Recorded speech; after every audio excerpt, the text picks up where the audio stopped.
Your glass-blowing studio should be separate from your living space for insurance purposes and away from foot traffic for safety.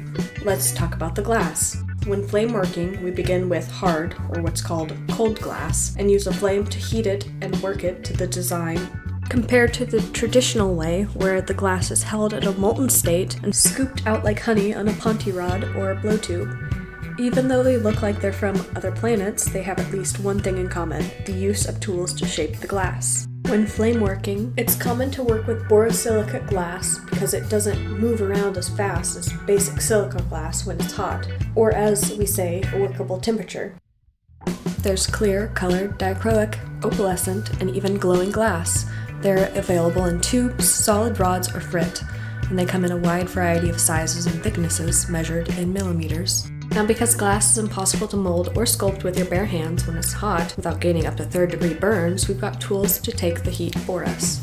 I found for our projects, the most basic tools needed are a graphite plate called a marver pad, used for general shaping and footing, a graphite marble mold with different sizes to shape a variety of different pieces, a handheld graphite slab to work spots that are hard to get to when brought down to the table, a tweezer set of varying sizes to be able to grab the glass, then you'll need a pair of wheel nippers for breaking solid rods, and a tungsten carbide knife to break tubing down to a usable size. But hands down, the most important tool is your didinium safety glasses.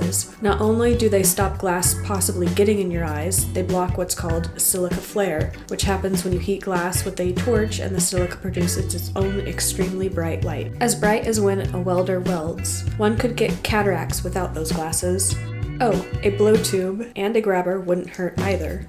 Let's talk about annealing kilns. You want to think about what all you're going to create, and if you need a lot of room or not. Bead or small marble makers may be able to get away with using a ceramic fiber blanket or vermiculite. Also think about if you're going to be making multiple parts to connect together to make a piece. Each of those parts will need to stay warm by resting in the annealer. To rest apart, you will need the door of the annealer to have a little gap at the bottom, and the door should swivel open instead of clipping closed. It's kind of easy to spot these annealers because they will have what's called a mandrel holder. It looks like a piece of metal with teeth in front of the doors that will hold the glass rod with the part on it and rest inside the doors to keep it warm.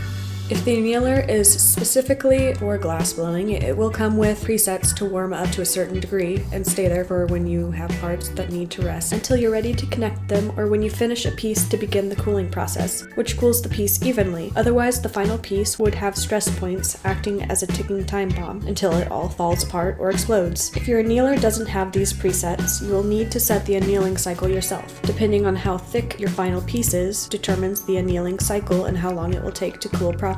Search for glass annealing cycles to determine what is best for you. It's very important to look at the voltage, ampage, and watts that are needed to power the annealer. We had upgraded to a really beefy annealer and had to call an electrician to upgrade the power in our studio.